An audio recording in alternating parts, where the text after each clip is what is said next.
오늘 신랑이 쉬는 날이라 같이 집 근처 숲에 왔어요. 아, 숲 냄새 좋다. 이 숲에는 돼지나 사슴, 토끼 같은 야생동물이 살고 있어요. 그래서 겨울에 사냥꾼들이 숲 주변에 팻말을 놓고 사냥을 종종 하곤 해요. 숨을 깊게 들이마시면서 하늘을 보는데 나무들이 바람에 흔들거리며 인사해주는 것 같아요.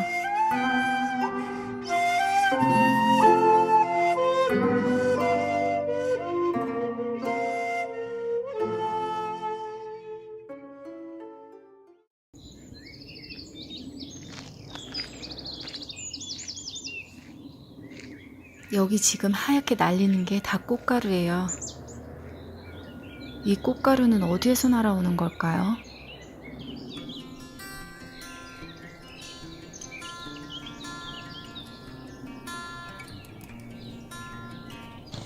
아, 찾았어요. 이게 그 꽃가루의 정체였어요. 이렇게 생긴 나무 처음 봐요. 아, 이 나무였구나. 여기저기 정말 많이 떨어져 있어요. 보들보들하니 꼭 솜털 같아요.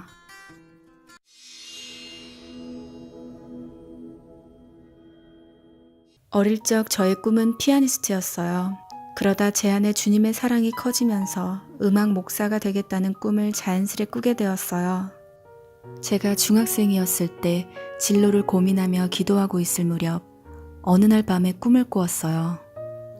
눈부시게 푸른 잔디가 펼쳐진 언덕이었고 말끔한 정장 차림의 한 40, 50대 정도로 보이는 여자가 그 언덕을 사람들과 함께 오르고 있었어요. 저는 꿈에서 그 여자의 얼굴과 사람들의 얼굴을 볼 수 없었어요. 꿈속에서 온통 새하얀 빛으로 너무 환하게 내리쬐고 있었고 사람들의 얼굴이 빛에 가려져 알아볼 수가 없었어요. 그런데 그 여자가 저라는 것을 직감적으로 알았어요. 그들의 얼굴은 볼 수 없었지만 모두 하나같이 기쁘고 즐거운 마음으로 언덕을 오르고 있는 것을 느낄 수 있었어요. 그들은 언덕을 올라와 어떤 큰 건물 안으로 들어갔는데 얼마 후 다시 나와서 건물 옆에 있는 큰 버스에 올라탔어요. 그 여자가 올라타자마자 버스 기사님이 갑자기 벌떡 일어나더니 절도 있게 앉아있던 모든 사람들을 일으켜 세우고 마치 군대처럼 그 여자에게 인사를 시키셨어요. 이 꿈은 15년이 넘은 지금도 생생하게 기억하고 있어요. 이 꿈을 꾸고 저는 주의 종이 정말 나의 길인가 보다 생각하게 되었어요. 매일 골방 기도를 하면서 하나님과의 관계 가운데 중학생인 저에게 시키신 일들은 공부였어요. 과목별로 공부하는 방법을 알려주셨는데 저는 항상 저와 함께 하시며 가르쳐 주시고 인도해 주시는 제 안에 성령님이 늘 좋고 감사하는 마음을 갖고 있으면서도 공부를 하라는 말씀에 대답은 항상 알겠다고 해놓고 순종하지 않았어요. 성경에 하나님은 말씀하셨어요. 마태복음 21장 28절에서 31절. 그러나 너희 생각에는 어떠하냐?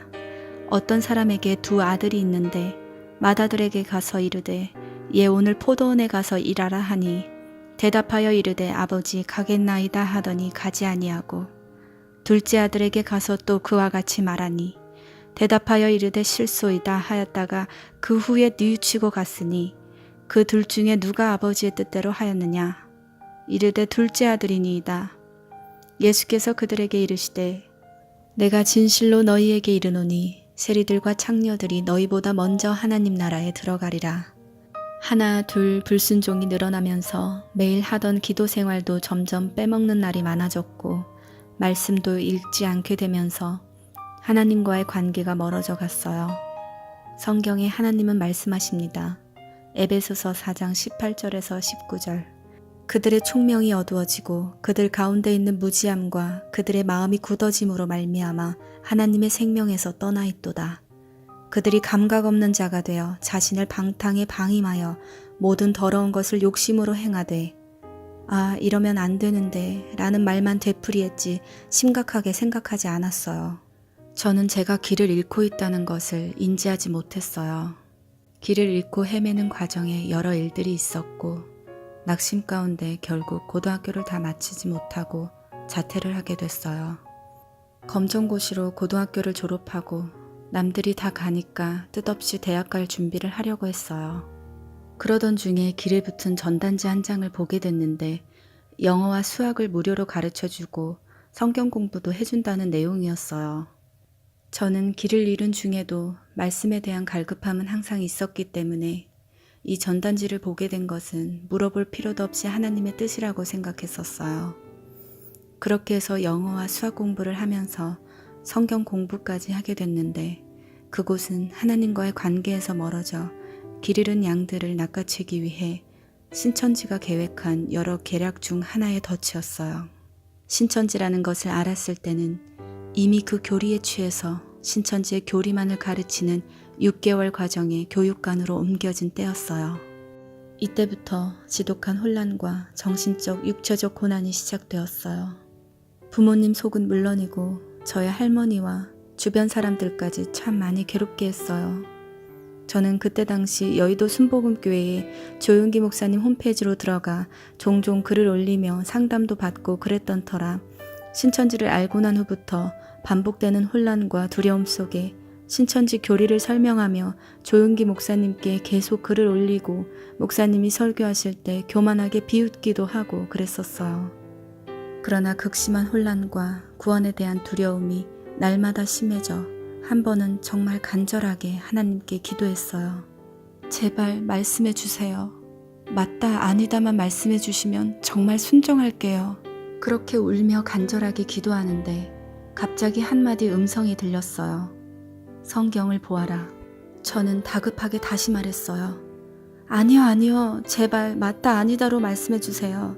바로 순종할게요. 그런데 성경을 보아라. 그 한마디 이후로 아무리 기도해도 더 이상 하나님의 음성이 들리지 않았어요. 나중에서야 깨닫게 되었지만 하나님께서는 우리에게 분별력을 주셨습니다.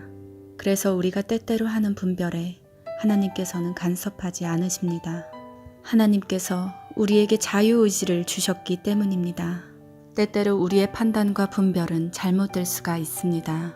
그렇기 때문에 항상 주님과 함께 가까이 동행할 필요가 있는 것입니다. 저는 울며 애끓는 마음으로 성경을 펼쳤는데 요한복음 14장을 읽게 되었어요. 쭉 읽어가다 보니 보혜사 성령님에 대해 나오는데 그는 진리의 영이라고 합니다. 보혜사는 사람이 아닌 진리의 영입니다. 그런데 저는 이때 이 구절에서 무언가 깨달음이 왔다고 해서 제정신으로 돌아온 게 아닙니다. 저는 이때 어떤 영적인 현상이 일어났습니다. 순간적으로 아주 잠깐 어떤 영적인 체험을 했는데 하나님의 능력으로 제 안에 있는 미혹의 영이 떠나가는 것을 느낄 수 있었어요. 미혹의 영에 사로잡혔을 때 특징 중 하나가 진리를 들었을 때 금방 잊어버립니다. 미혹의 영에 잡힌 자들을 구하고자 할 때 진리를 전함과 동시에 하나님의 능력이 필요합니다. 고린도전서 2장 4절에서 5절. 내 말과 전도함이 지혜 권하는 말로 하지 아니하고 다만 성령의 나타남과 능력으로 하여 너희 믿음이 사람의 지혜에 있지 아니하고 다만 하나님의 능력에 있게 하려 하였노라. 저는 이 구절을 깊이 묵상하고 한 가지 깨달았어요.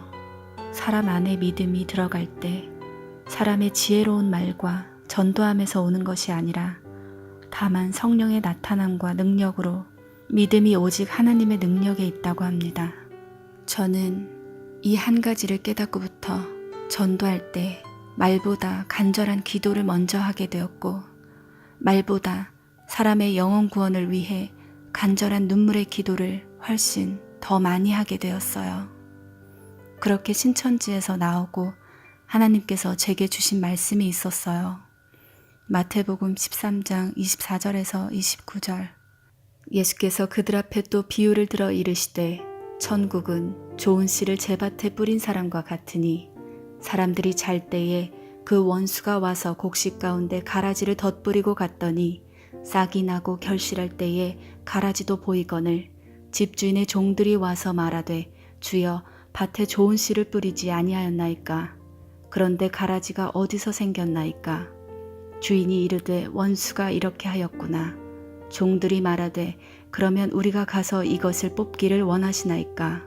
주인이 이르되 가만두어라.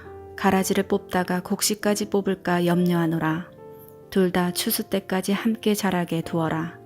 추수 때에 내가 추수꾼들에게 말하기를 가라지는 먼저 거두어 불사르게 단으로 묶고 곡식은 모아 내 곡간에 넣으라 하리라. 저는 이 말씀을 깊이 묵상하는 중에 나를 살리신 하나님의 사랑에 감동받아 하염없이 울었어요.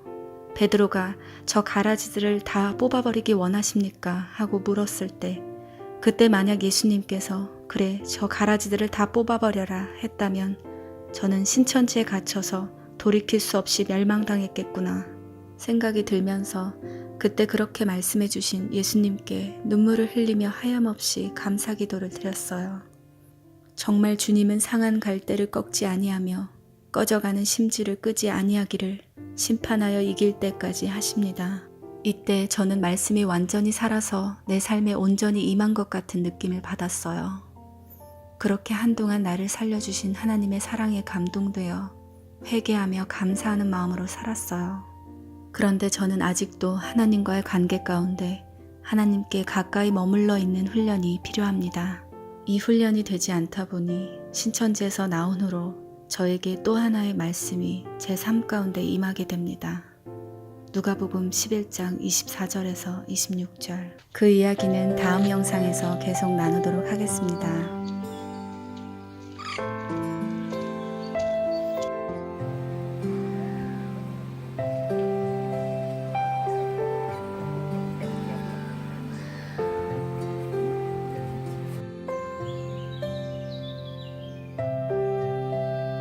숲속 안에 있는 호수예요. 정말 잔잔하고 평온해 보여요. 집으로 돌아가는 길에 뿔 달린 소를 봤어요.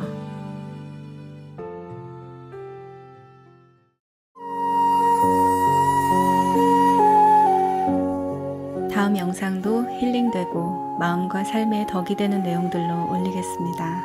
감사합니다.